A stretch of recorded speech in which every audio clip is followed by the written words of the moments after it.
Bonjour à tous et bienvenue dans cette nouvelle vidéo consacrée au patrimoine architectural Art déco de Nice. Aujourd'hui, nous allons continuer à explorer la diversité de ce mouvement. En effet, l'Art déco a bénéficié de nombreuses influences. Il a pu puiser dans de nombreuses sources d'inspiration au cours des années 1920-1930. Alors parmi ces sources d'inspiration, on a eu les civilisations exotiques, mais il faut se rappeler que dans l'entre-deux-guerres, on a eu également un regain d'intérêt pour les civilisations antiques. Alors quand je parle de civilisation antique, je pense tout d'abord à la civilisation gréco-romaine. En fait, les architectes art déco vont se réapproprier le classicisme. Ils vont se servir des lignes pures des temples gréco-romains. Ils vont aussi réutiliser leurs statuaires et leur mythologie. Autre civilisation antique très à la mode dans l'entre-deux-guerres, c'est bien sûr l'Égypte antique. L'Égypte est très à la mode depuis longtemps en France, mais depuis le début du XXe siècle, on a vraiment un regain d'intérêt avec les fouilles qui sont menées dans la vallée des rois. Et plus précisément en 1922, quand Howard Carter découvre la tombe de Toutankhamon, c'est l'explosion de l'égyptomanie. Et les architectes art déco vont du coup réutiliser des éléments typiques du style Égypte antique. Ils vont par exemple réaliser des ferronneries qui évoquent les papyrus. Ils vont mettre des fleurs de lotus pour orner les chapiteaux des colonnes, ou ils vont réaliser des bas-reliefs qui évoquent les palmiers, les papyrus, etc. Et en fait, ce style art déco égyptien va être très utilisé pour décorer les cinémas des années 1920-1930. Mais revenons à Nice pour le moment. En effet, nous avons la chance d'avoir ici quelques bâtiments art déco qui rendent hommage aux civilisations antiques. Aujourd'hui, je vous propose donc de découvrir non pas un seul immeuble, mais une multitude d'immeubles de différents quartiers. Suivez-moi pour ce voyage dans le temps et nous allons commencer par l'Égypte antique.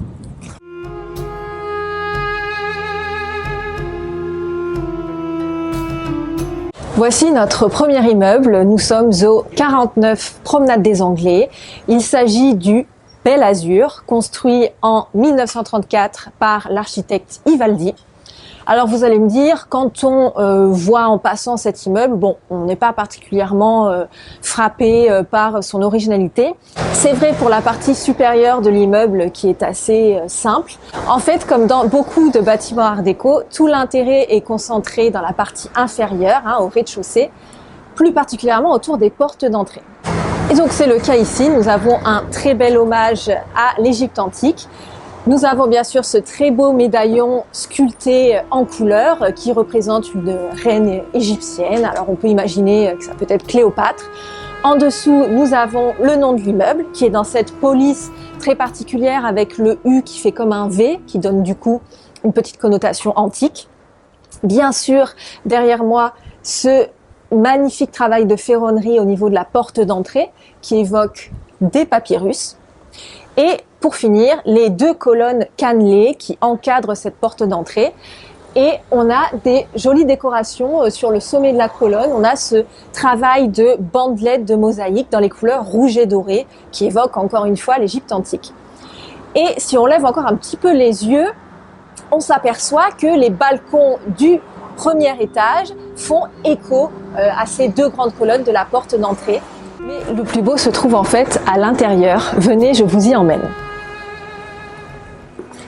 Avec ce magnifique travail de stuc blanc, on reconnaît très bien les colonnes de style égyptien avec les fameuses fleurs de lotus à la base des colonnes. Autre point fort de cette entrée, c'est le magnifique sol avec le travail de mosaïque qui reprend le motif de la porte d'entrée, donc cette forme de papyrus. Et clou du spectacle, c'est l'ascenseur au fond du hall d'entrée, où là, à nouveau, le travail de ferronnerie reprend le motif de papyrus.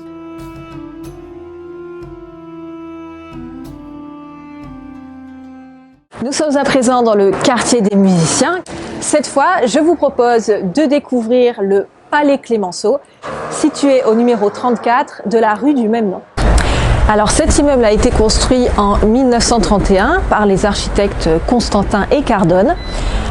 Si aujourd'hui c'est un immeuble d'habitation qui porte le nom de la rue dans laquelle il se trouve, à l'origine c'était en fait un hôtel qui portait le nom de Palm Hotel.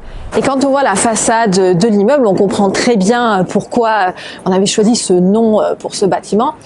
En effet, le Palais Clemenceau rend un véritable hommage à l'Égypte antique.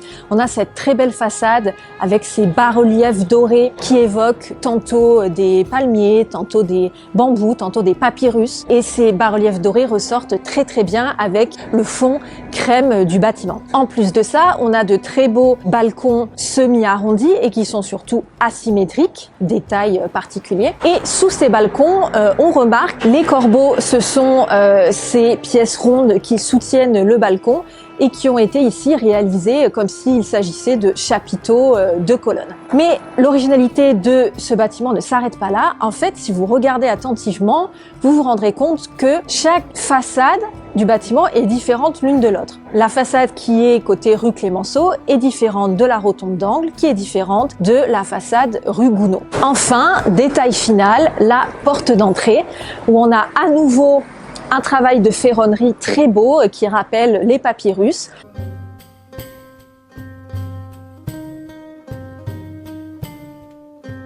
Nous sommes toujours dans le quartier des musiciens, cette fois au croisement de la rue Verdi et de la rue Aubert, au pied de l'immeuble Le Colisée. Alors cet immeuble a été construit en 1930 par les architectes Arcenian et Hovnanian. Alors si vous nous suivez depuis le début, Hovnanian, ça devrait vous rappeler quelque chose. Et oui, ce monsieur Hovnanian était un des frères qui ont construit le magnifique Gloria Mansion.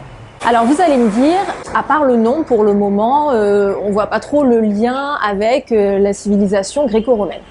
Alors effectivement, en fait ce n'est pas l'extérieur qui rend hommage à l'Antiquité, c'est plutôt l'intérieur. Mais l'extérieur mérite quand même qu'on y jette un petit coup d'œil. On a appelé en fait cet immeuble le Colisée en référence à sa taille, à ses dimensions imposantes. Pour l'époque, c'était un très grand immeuble, 6 étages.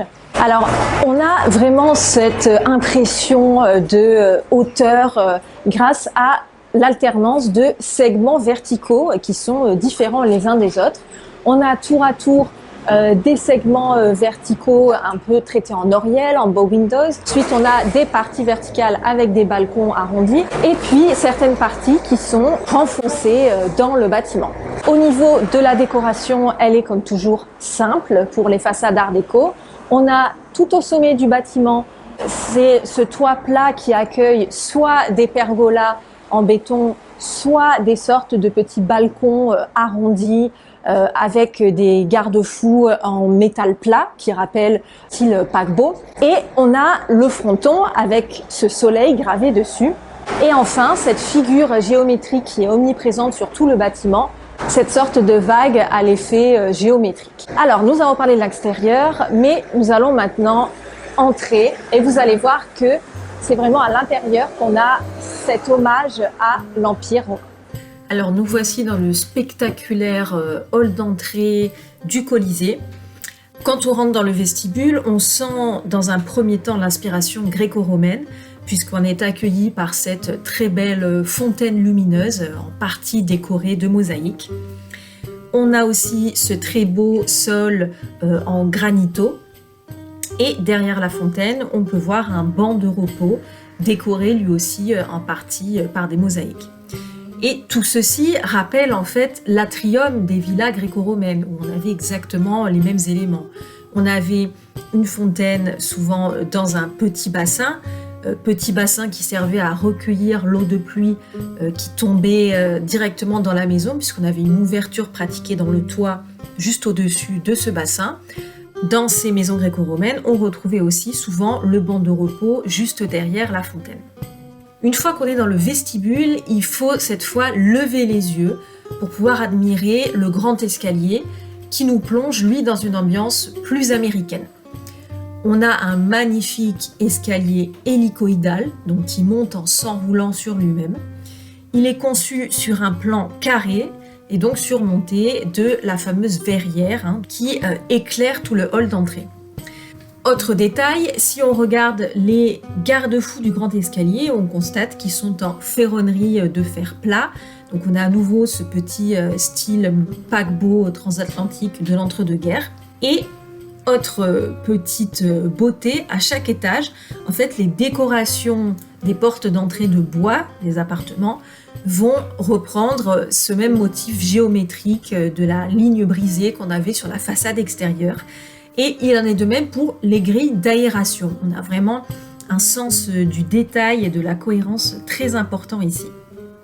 Nous avons changé de quartier, nous sommes à présent dans le quartier du Bouchage, plus précisément au numéro 29 et 31 de la rue du même nom.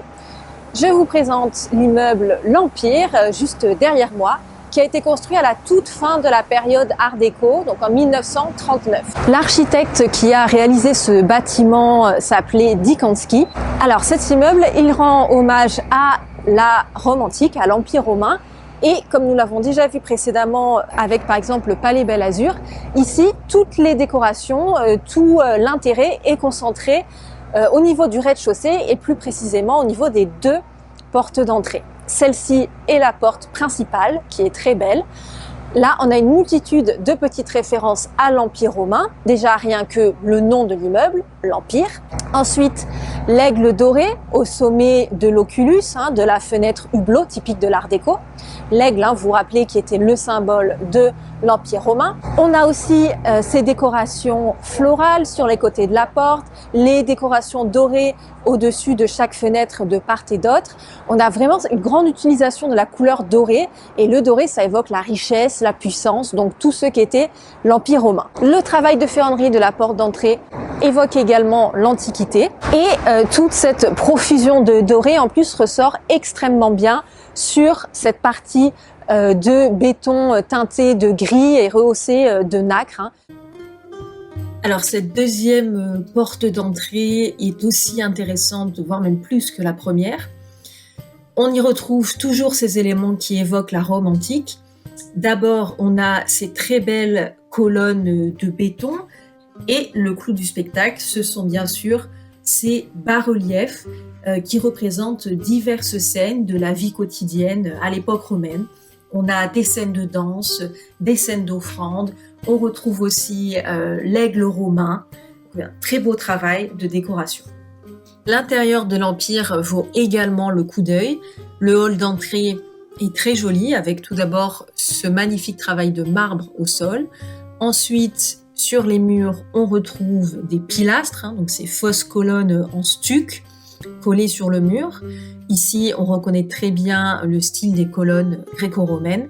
Et enfin, au-dessus de notre tête, nous avons un très beau dôme avec des lignes en relief travaillées. Si l'on s'aventure plus loin au rez-de-chaussée, on découvre de très belles appliques murales, donc des lampes murales, avec une base qui rappelle les colonnes antiques. L'escalier est également très joli. On a à nouveau un escalier hélicoïdal qui s'enroule autour d'une base rectangulaire, assez hypnotisante.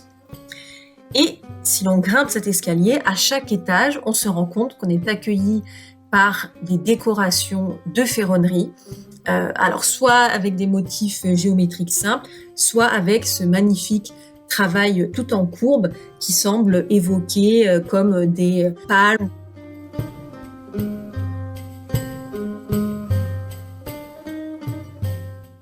Alors jusqu'à présent, nous avons vu des immeubles art déco qui rendent hommage soit à la civilisation gréco-romaine, soit à l'Égypte antique. Maintenant, avec notre dernier immeuble, nous allons voir un exemple de bâtiment art déco qui rend hommage aux deux civilisations en même temps.